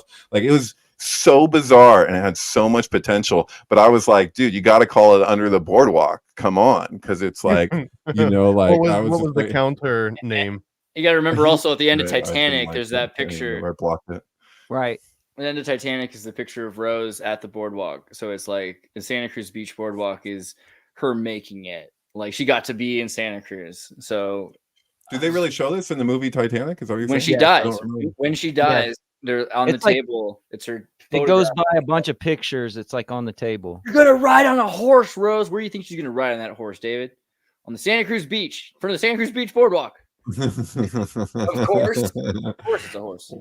I don't know. That's pretty funny to me. I thought I was like, okay, what does it mean as like because I was like 1987 when this movie came. I was like 8 years old. And like, what is the point of this movie then? That the being able to go to the Santa Cruz Beach Boardwalk is the meaning of life. Because I just went through it means that she not only made it to America, she went through the whole Oregon Trail, bro. She made it to the West Coast. Like she lived the American dream. Did you ever play the other Oregon Trail game about the runaway slave? I actually Rose has died of dysentery. I've got some inside baseball I can throw in this one, and I think I'm outside of NBA. Freedom is a based game. Yeah, keep going. So when I was at Disney, one of the biggest projects that came through the door at that point was a remake of Oregon Trail or Carmen Sandiego. We actually sat down with the entire company. It was a Houghton Mifflin Harcourt at this point, owned all these different properties. And we sat down and we went through them one by one, all the different games that they had. I suggested a random one that no one ever heard of called Dr. Quandary's Island, but this was one of the games that came up was Freedom, and I didn't even think it was real, but this is 100%. And one of the examples that came from this game that actually influenced part of the game that we had to make for Houghton Mifflin Harcourt was that as you're this slave and you're trying to escape, you can't read.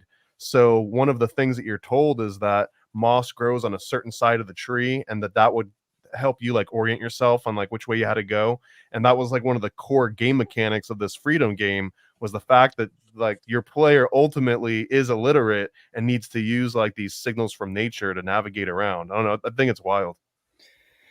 Dude, Why is this not a more popular game? This, I mean, like, I love the Mormon Oregon Trail game. That's fun. But look at this. Did you guys watch the movie Antebellum when that came out? Do you know what I'm talking about? It was like it felt like a Black Mirror or Twilight Zone episode or something. But it's a real easy movie to spoil. But it was a lot of people put it down. I kind of liked it. Oh, can you go back? Can you go back to show what was above her bed in that scene? There's a brick wall. See that image right there? So this movie premiered, like, this was released streaming. So this didn't go to theaters, right? This was just like a direct to streaming type thing. And so so that am I looking at RKG? Am I looking at Ruth Bader Ginsburg? Because she did, the day that Ruth Bader Ginsburg died was the day that this movie was released. And there was like people putting all these pictures around of Ruth Bader Ginsburg as the notorious BIG where she had the crown. And then I was just like watching this movie, and I just heard that today Ruth Bader Ginsburg died. And I'm watching this movie Antebellum, and then just like show this image, and I'm like, are you for like, that's weird. But, bro, that is weird. That's cool. That's good. Yeah. Also weird, like Twilight Zone. And speaking of sync, I just went through a total binge fest of Jordan Peele's Twilight Zone from 2019. It's not even that old, really.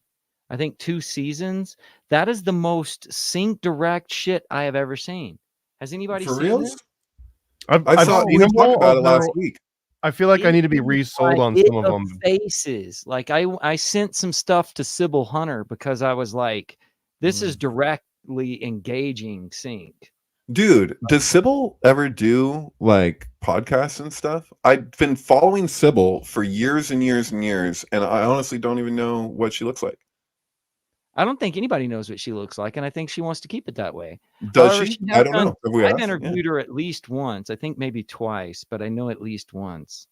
Okay. Is it a 42 minutes? She doesn't like people being edited. So she's like one of those like extreme freedom of speech individuals who wants a bunch of sync individuals together in like a stew, no matter who they are.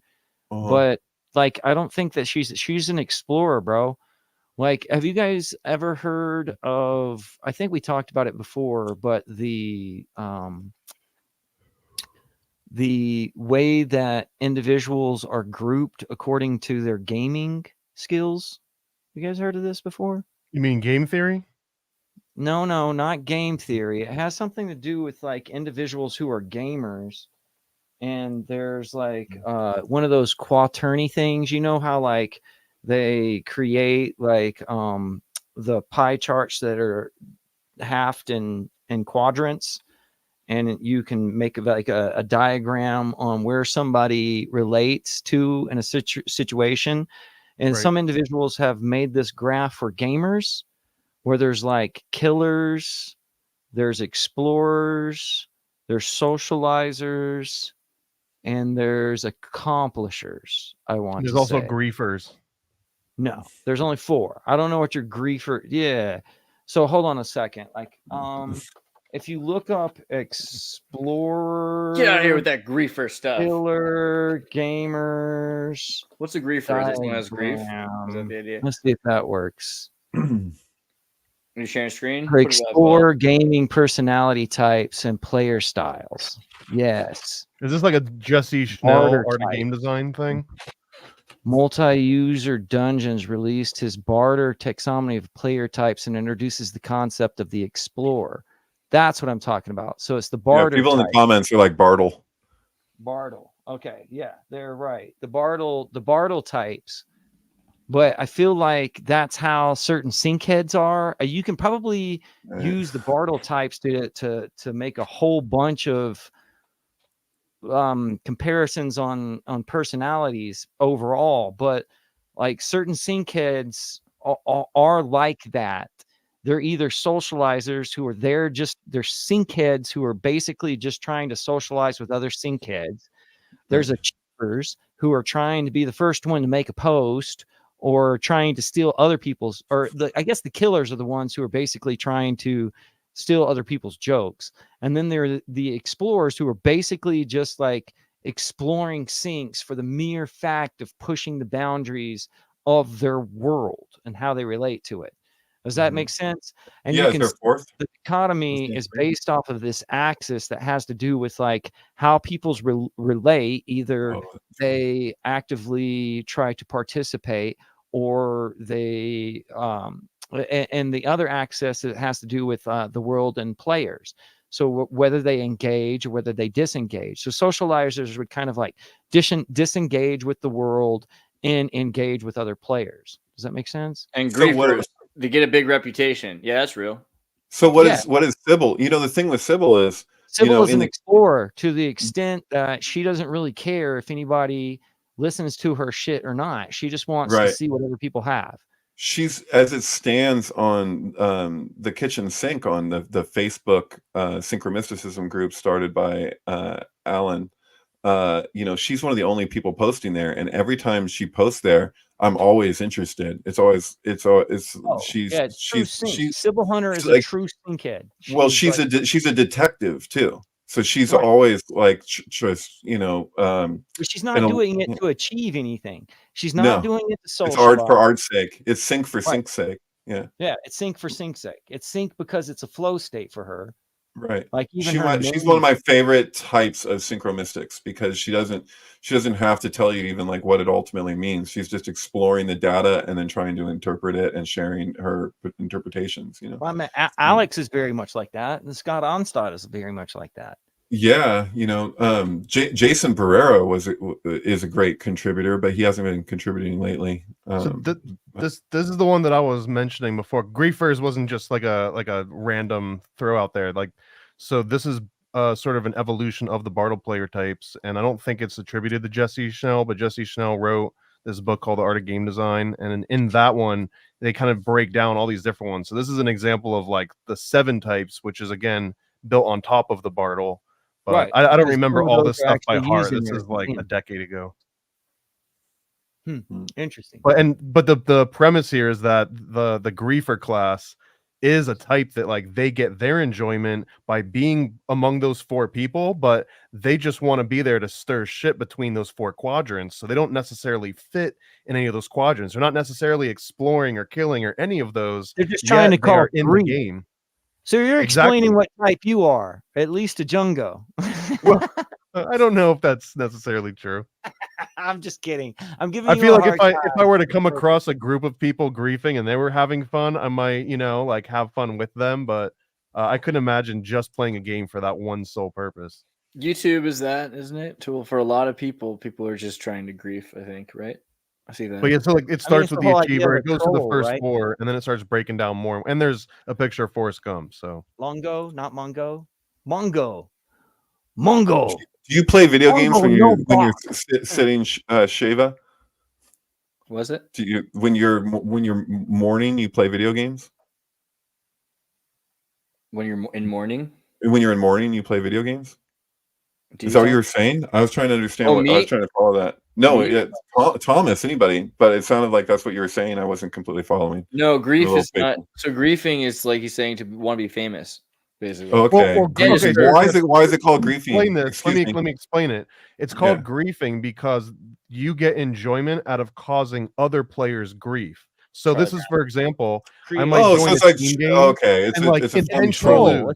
Like I'll intentionally score on my own team, knowing that I'm going to lose the game, and everyone's like, "Why are you even playing?" Well, because the point of that person is to troll and to grief, and they're trolling. Trolling is the same as griefing. Okay, you're teaching me. I'm not a gamer, so I have to have these things. Well, and this goes beyond just like video games. I believe this is maybe like a niche side of game theory, where you're kind of describing not just in a video game, but in any social interaction, what do people get out of this? Because these game types, they apply outside of video games. Right. They absolutely do. In fact, they probably, so like if you if you watch any documentary about video games, you're going to come across the concept of flow states. And that's because flow states are created between this dichotomy of challenge and skill set. And it doesn't matter the skill set. See, that's the thing. So individuals assume that skill set equals monetary value. However, monetary value is not a necessity of flow states. Only the act of doing something for the sake of doing something is a prerequisite for flow states. That's an argument for Video sadhana. games are a big farm for flow states because you're doing the thing strictly for the reason of doing it. Well, and I want to build on that too, because the thread from flow state is something called emergence. And emergence is basically when you set up the system, like we've designed the game and we've put all the rules in place and we think we know what the game's about, but you put it out in the wild and all of a sudden it's like people are playing it in a completely different way you never expected, and it's better than what you designed it for. That's called emergence, and that only happens when the players, it is so immersive that they get into a flow state and then they just like inherently discover a whole new way to play in it. which there's rules. You have to have rules, and you in that universe you create rules. And so like this always happens with stuff like video games or breakdancing or any of those, like graffiti, like certain It was fucking Square Pusher with the 303. Did we already talk about Square Pusher was able to do things with a device that the inventors of the device had never anticipated? So that's an example. Yeah, that's a perfect example of emergence. I would say in this analogy. Did we already talk about Dwarf Fortress before that game? Where like we did, but we can always talk about it more. I just like that. Dude, when I joined the military, I swear to you, when like the first time I got into the barracks on my actual like assignment, and everyone in the barracks was playing not this one, but there was like a cyber nerd version of this one, and I was just like, it was almost like I just walked into a freaking IT lab in school, but it was the military. There's like a new Steam release that has like a nicer look to it, because we were talking about how it looks like ASCII, and this is confusing unless you're Cypher in the Matrix. But because you would be playing that over like a telnet session. Right. Well, you could. The thing is, this is an ultra modern game, but it's most of the processing is to build those worlds because it's layered deep. Like you're building a giant map that has tunnels and has all these assets like stone and ore and gems and stuff. But not just that. You have all these weird, like there's 17 or more different stat functions that are shifting, not just like hunger and tired and whatever. If you've been drunk or if you're, all these weird things that are happening. So the emergent properties of this game are so crazy. They don't expect 90% of the kinds of things that happen. They didn't expect, of course, the cats to get drunk when they were licking themselves at a bar. But that's how that works, is that these dwarves drank, and if they drink, they drop their liquor. And if they drop their liquor, it ends up on the floor. And if it's on the floor, cats walk on the floor, and cats walk everywhere, and they lick their paws. So they didn't expect that, but that's the way things happen.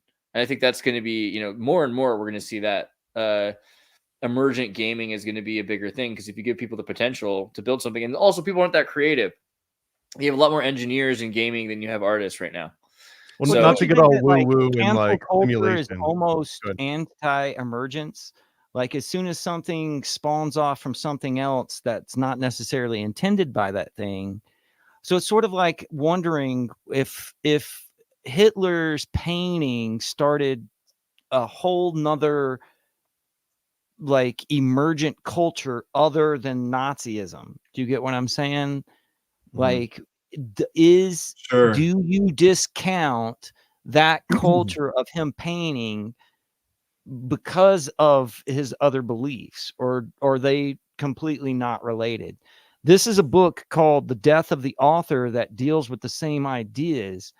In 1967, this guy came up with this idea that like the author doesn't even matter. Like you can come up with any interpretation of a work because the interpretation is not reliant on what the actual author intended. Basically, because all works are a product of the zeitgeist of the entire culture that they emerge from. This is Pepe the Frog. Right. It's ours, not his.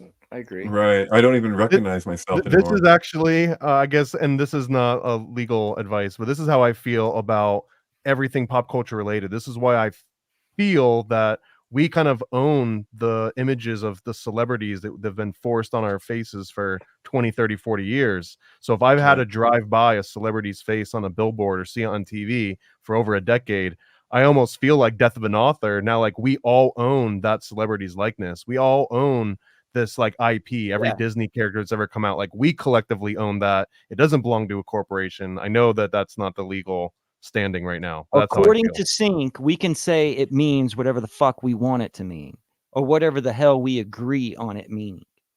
Right. Disney copyrights versus trademarks are interesting. So like copyrights expire, but Disney changed their trademark logo. So when you look at like Walt Disney, you know, you think of the castle, but now the Walt Disney logo, let me see if I can find it actually, it is trademark. It is a picture. It is literally a picture of of a mouse on a boat. Where is it now? Like the Disney 100th anniversary or something like that.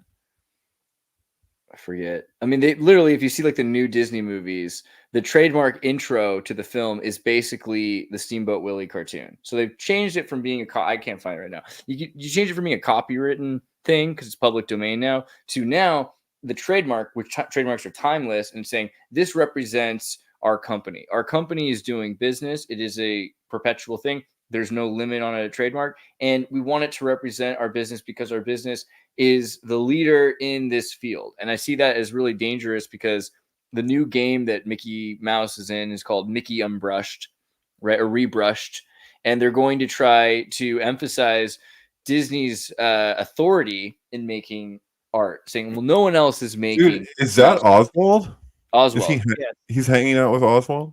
They're trying I imagine Oswald. I know that Steamboat Willie's copyright has lapsed. I imagine Oswald's has too. Oswald's way older. Oswald's copyright lapsed before 2010. But Oswald is not Disney, or am I way off base? Walt Disney made Oswald before it was the Walt Disney Company. They got it stolen from them essentially by like WB or something like that for some company in East Coast.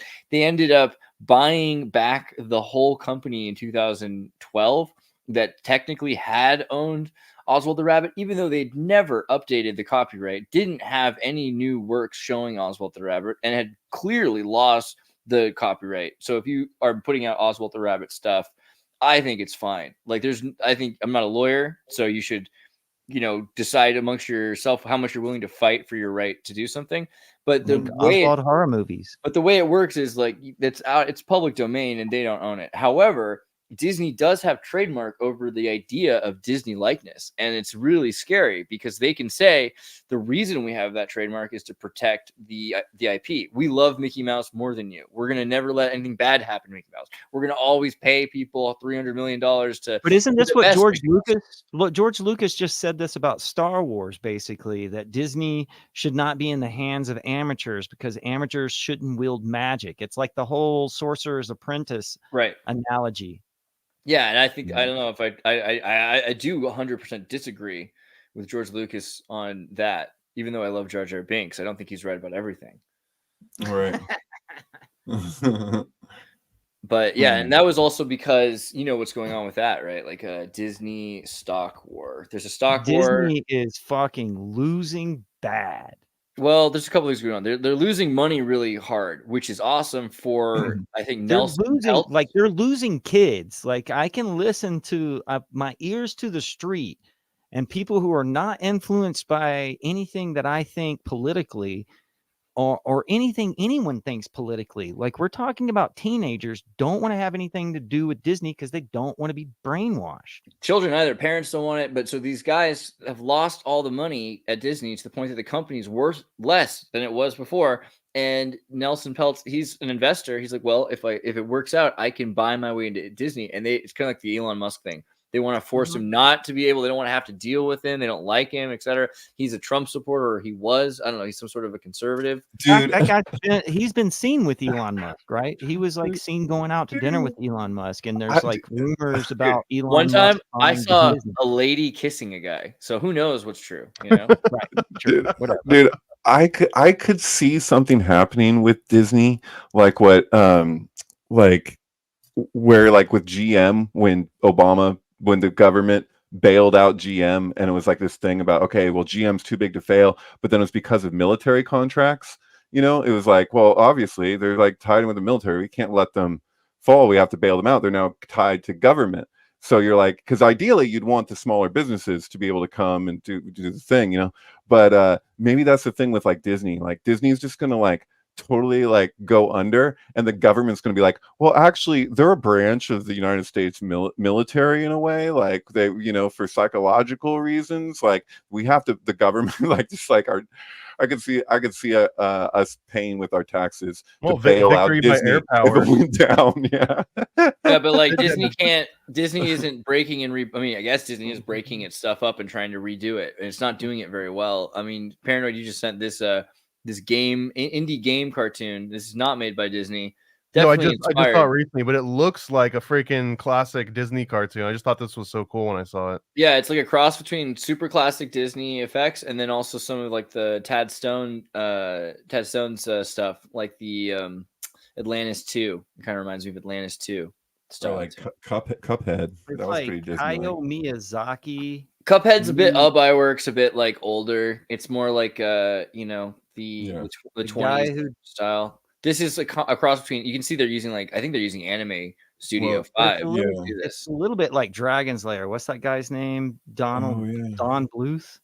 Don Bluth, what a hero. And a Mormon. It's come up again. I can't believe it. Do you know Don Bluth's a Mormon? How cool is that? I love Bluth. Bluth's a hero of mine. Dude, he's a Mormon? I had a dream once that Don Bluth was riding on a horse through the desert. And this was like when I was like 15. And I was like, I had no idea why or what it was about. Bluth on a horse with no name. And so I just started like looking into Don Bluth. It's somewhere in the other room, but I have like, he put out like his animation tutorial DVDs, which are like his life work. Like I think they go with the Bible. Like if I'm H.G. Wells' Time Machine, I'm bringing 3 books with me. I'm putting back one of the books and bringing the DVD series from Don Bluth, because it's like how to make Anastasia, we talk about rock and rule. We've talked about Don Bluth. Like let's talk about Paranoid American. Let's talk about erotica. Like okay, let's go. I think that four dudes talking about erotica. I'm pretty against pornography in general, but I'm for animated erotica, because I think that it's different. And I think if people want to have art that's not exploiting people, that they're creating themselves, you know, maybe just because I grew up in a Japanese mindset, but I respect the Japanese culture, you know, and it's weird right now. They're trying to censor Tifa in the video game. And there's like, you saw like there's 30 or 40 or 50,000 people that have signed that they don't want that game censored in the United States. And Japan's always thought, well, America's different, right? Like they just like to censor things. And they're starting to realize, no, we don't. We just have a fascist dictatorship that is sexually exploitive. It knows that if it deprives people of sexuality, it makes people afraid of sexuality or repulsed or disgusted with themselves, then it can sell them sexuality when it prescribes it in a certain time, place, and manner. It's like, well, this is the way to do it. Pay us here to do it. You come to this club at night and drink, and then you can do it. Like all these things that they're doing, buy this car, you know, buy these pants. That's not new. And so I think at some point people are going to realize they don't want that. It's not really the culture bottom up that's choosing and electing that. It's some sort of a system of control. So, you know, and also erotica could be like, when I think of erotica, I think of Emmanuel, right? A great French series. It's not animated. The Emmanuel movies, especially like the first ones, like those are real films. Like those are real movies. Yeah. Well, yeah. I mean, but, well, okay. You know, I'm using the word masterpiece a little lightly, but it's a pretty good. It's an amazing series. I like it. I watched this with Magnum PI. You know, like if you're trying to learn French. Not at the same time, you freak. Calm down, Will. All right, sometimes at the same time. But you mentioned Emmanuel in the same sentence with a porn stash. Come on. Actually, I have a related sync with this movie. What is it called? Annie. So it was released in the U.S. as Annie. It's a foreign film in the same series as Emmanuel. Oh, not the same Annie. Okay, I was thinking of it's called Annie. No, come out tomorrow. You made that dark really fast. No. I mean, there's like this. You're not. Are you going to be able to find this if you put in the year or whatever? It's the same year that Steamboat Annie came out from Heart. So there's actually so there it is, Dreamboat Annie, Dreamboat and Annie. then You said Steamboat. a steamboat because we're talking about Steamboat Mickey. Willie. But yeah, totally. Dreamboat Annie. Six-pack Annie. Six-pack Annie? This isn't it either. No, This that's not it. Look out, But she's legal now. Oh God, it's it's just called- 1975, so the it's just Vietnam called- War. Too Called fast Annie. to catch. Dude, Dude, can we talk about the movie too Candy fast with to Walter catch. Matthau, which You is could one of the drink. weirdest things ever? You couldn't No, vote, the- but you could drink. Sorry, David. The sorry. woman who did the soundtrack song, like the main song for this movie Annie, which actually like the poster art for the movie Annie just has a little heart under her eye or whatever, and it's supposed to be the true story of this porn star who plays herself, or I should say soft porn star. But it's basically like there's this weird thing where the woman who did the music named herself after Bruce Lee's wife. And I looked into her background, and she was from the same area of Seattle that Heart started. And it was careful there. Wikipedia. Wikipedia. You're Well, playing with fire, my friend. yeah. These last places you expect it is where it gets you, man. 139. But yeah, no, that's Dang good pairing. That was a scientific picture from the ecofeminism page. I just want to point it out. And you're pleading with the AI right now, and it's amazing to see this happen. And the AI is confused because it doesn't know exactly what a vagina looks like anymore. So. Right. And the AI can't even tell you what a woman is. How's it gonna? Yeah. How's it gonna get in a fight with me? I don't know. Right. So Annie, I couldn't quite find that movie without. I'm sure. Yeah. No, you can find my sync on Twitter, but you don't have to right now. Well, But, but we were leading to, I think, an interesting question, at least for me, and maybe it seems deep because I'm so shallow. But like, where would the line be on drawing pornography? Like if I were to sit down and start drawing, does a stick figure with little circles for boobs count? No, and but go wait, ahead. because ahead. one of the main practices of drawing is nude live models. One of the main practices of art is basically pornography, live pornography. Well, you just jumped to that one pretty quick without anything in between. So drawing a nude person, it's all a matter. It's like dude, it's as nuanced. Of course, I'm barking it out as if it's a fact because that's my style. But oh, The End of Innocence. I love this movie. I mean, what? No, yeah, I know what you're talking about. Oh, I know this yeah. one. Yeah. No, it's but there's clearly a line somewhere. I think it's just obvious that it would be subjective up to each jury. What is the line of pornography and reality? Like, isn't there kind of like isn't there boundaries to lines? So like there's boundaries around the idea. The quote from pornography is, "I don't know what it is, but you know it when you see it," or some shit like that. That's no, it's Lenny Bruce lays it out. If you listen to Lenny Bruce stand-ups that weren't really comedy anymore, and he's just going over the legal shit that he was dealing with, like he's pretty clear on like this is what the law counts as pornography, and it's anything that elicits or invokes, something that is considered immoral.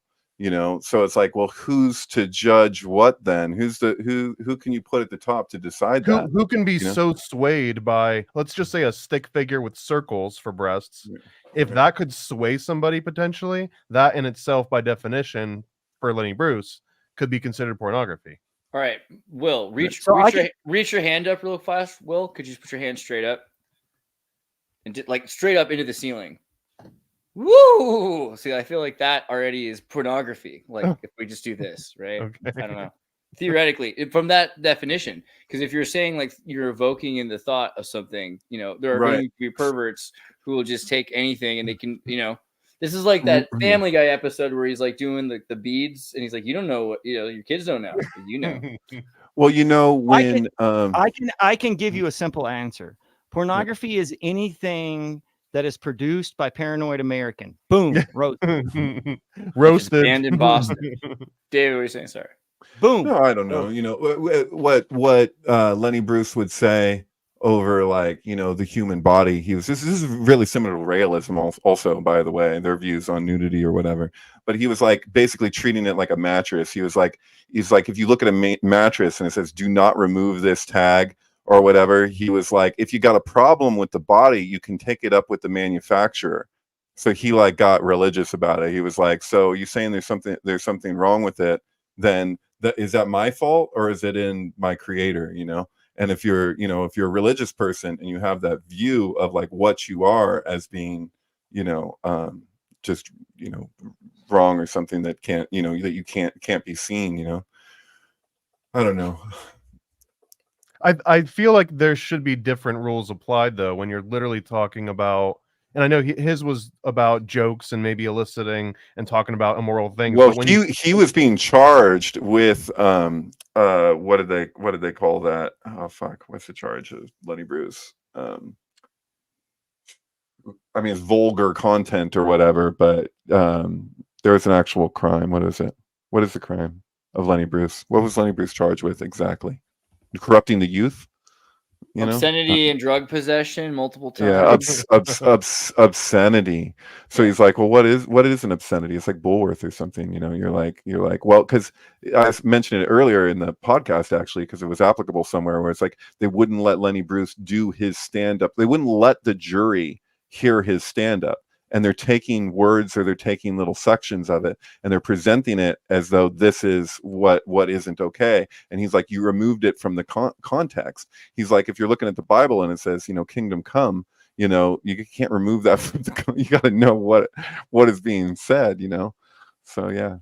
Let's look at pornography. Ancient obscene painting, especially in the Temple of Bacchus, from French pornography, from Greek pornographus, depicting prostitutes or people having sex for pay. Even more clearly, like to depict people having sex for pay. So, right, like your purchase sex, female slaves sold into prostitution. So, like imagery of that, or depiction, or stories. It needs even stories about that. So here's a practical example, right? Venus de Milo, is that pornography? No, right. Okay. Statue of Liberty completely nude, is that pornography? Yes, because how is that any different? Because it's a statue of a French prostitute. The temples in Tibet. I'm sorry, he's a Freemason. But Venus de Milo isn't necessarily. There's a lot of statues that are prostitutes, and like you can kind of tell. Can't masturbate? David. No offense, David, but the statue of David's probably built of a prostitute, but he's an awesome prostitute. Like he was fit, that's kind of the way some of those go. So you can say the statue of David is pornographic to an extent, right? But that's not fair because it's also like what you're then saying is that like, is that what it's representing? Because the statue isn't representing sex at that point. It's representing someone. It's imagery about it. No, it's not the story of it. So pornography then is like, is this the story? Have sex? Is it still sex? Well, that's the real question I was actually going to be getting at, is that let's just say that you don't know the background, that the Statue of Liberty is a French whore and it's just an objective female. So naked next to Venus de Milo seems like all things are equal. But then what if the Statue of Liberty is naked sitting on top of Abraham Lincoln's statue, who's also naked? But that doesn't really count as real sex because statues can't have sex. So therefore, is that? And I guess the answer is yes, that it's pornographic, and I'm just more degenerate than I realized. Right, or just because you're wearing clothes doesn't mean you're not naked. I don't know what the laws.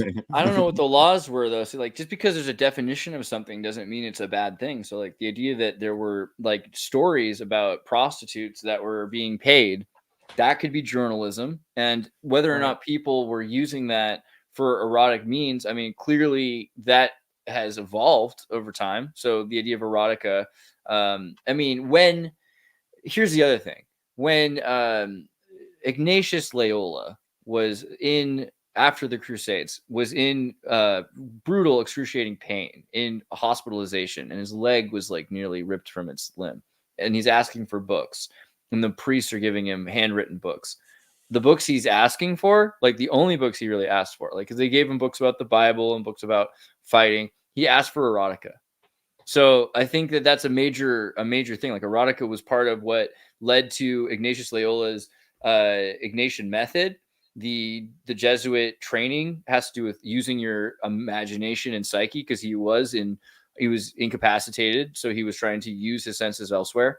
And there's probably reasons for that, like that you would use your imagination to think about those things. Slavoj Zizek talks about the perversion of the mind and how it's not necessarily a bad thing. It's like people do objectively have more interest in their version of event. Like I'd much rather hear paranoid. I don't know if I had to make a choice between it. I'd rather hear Paranoid American tell me about his day than be Paranoid American for a day. Because I mean, it's not that I'm against walking in your shoes. That talks about that, right? That the people fantasize about sexual encounters that they don't really want to do. That's the whole point. But also you don't understand it, because it's not even just sex. Like it's beyond that. Like I can't necessarily understand how you will be like walking a mile in your shoes is not necessarily it's going to take all that to get to the point where I understand where you're coming from. But like, that's not the same as you telling me your experience. Like if I were like, okay, Tom, tell me your side of the story. Longo, tell me your side of the story. That's very different than me trying to like be Tom or be Longo. But all erotica is story. I mean, in a way you could say, and I hate to bring him up again, Whitley Strieber's whole experience with the gray aliens is nothing more than erotica. How dare you bring up Whitley Strieber in the Communion movie? I love that. Are we talking Fire in the Sky, or is this the different one? No, we're talking Communion. This is Communion. Yeah. This is the one. Yeah. This is the originator of anal probe, and he basically said that he had sex with aliens. Like it's basically a succubus. I mean, all stories of succubus are erotica, right? Maybe. No, I mean, I don't know. Okay, erotica is another question you have to wonder about, because like erotic has to do with eros, etymology. Personification of love, carnal love, desire. So maybe, but I think that's the other thing. Is like the earliest stories of succubi was essentially like evil spirits that were coming in the night and actually trying to steal part of you, and you'd have to go and have like a full-fledged divorce in the morning. So it was, even if it was, presented as pleasurable, it was supposed to be a nightmare. Like this was a horrible ordeal that you had gone through. The word's etymology basically goes down to nightmare, but that doesn't matter because it's the same thing. Really? I was thinking about it to mean it's a sexual encounter that you don't necessarily want. Yeah, I mean, so you got the incubus with the succubus. So every time there's a succubus in the room, she's brought her boyfriend, and he's supposed to be violent, and it's not a good situation to be between the two of them. But also the idea of multiple kinds of love. So we're talking about eros for erotica. But then there's also, I mean, there are every kind. I don't know if pornography is the word for this, but there are people that sell each one of these kinds of love, right? There are mania channels on YouTube. There are ludus, fun, exciting, playful channels on YouTube. There are, erotic OnlyFans. There are self-love, like encouragement. There's like every one of these things. There's a kind of pornography, a kind of story, a chicken soup for the soul, even. And so it's scary for me to just call pornography wrong if it has to do with different kinds of love than just erotica. And then also, what is erotica? Because romantic or sexual, even that's crazy. How do you combine the two terms? Right. And for here, we're talking Greek tragedy. I mean, Greek tragedy is like cautionary tales or something. It's like, look what happens when this happens, and it's like, and kind of meditating on that and like how to be, The Tao of Steve. Has anybody seen this? I don't remember.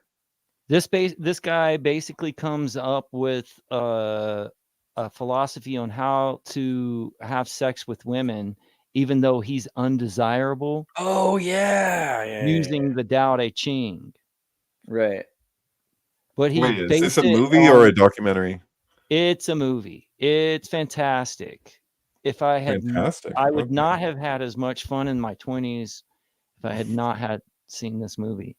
Oh, so you saw it in your 20s, though. I really thought Pauly Shore was funny in my 20s, and I don't find him as funny anymore. At least his old stuff. I didn't say funny. It's an insightful. Like it is a playbook. Okay.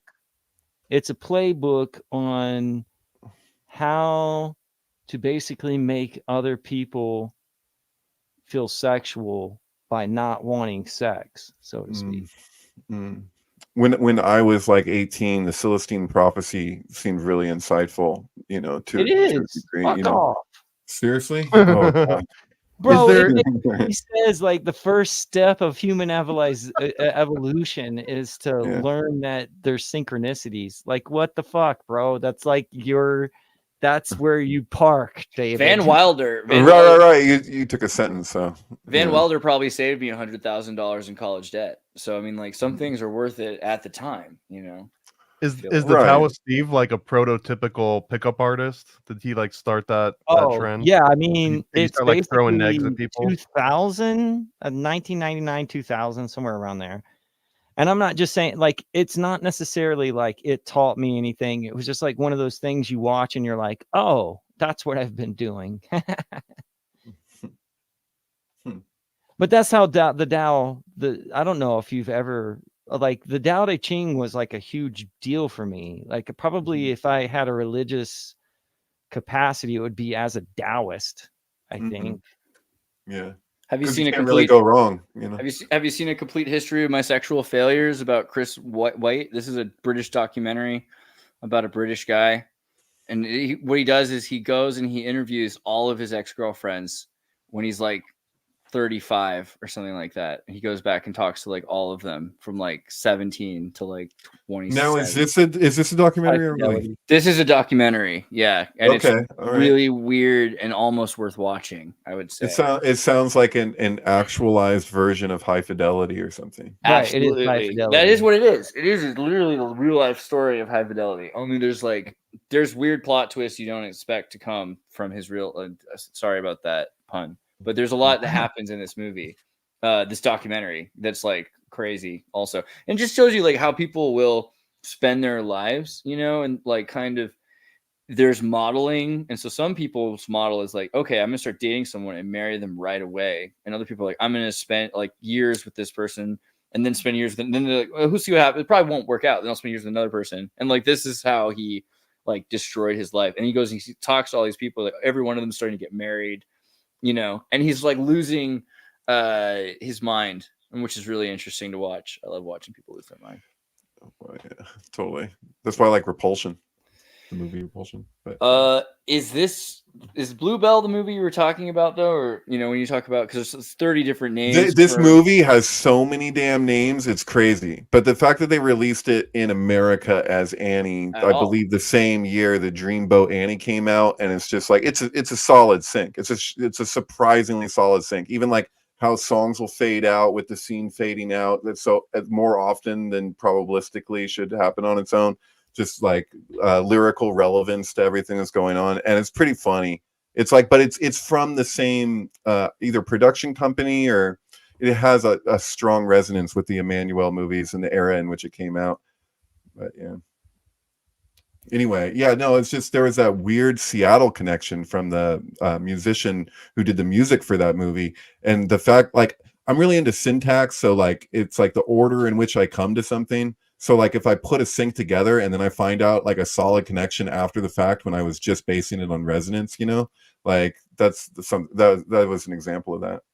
But, yeah. I'm so scared to like try to even look through this at all. It's careful. It is dangerous. But like I've already gone on the ecofeminism Wikipedia page today. So roll the dice. 1999 from Truth Speaker. We love you. That's awesome. Thank you.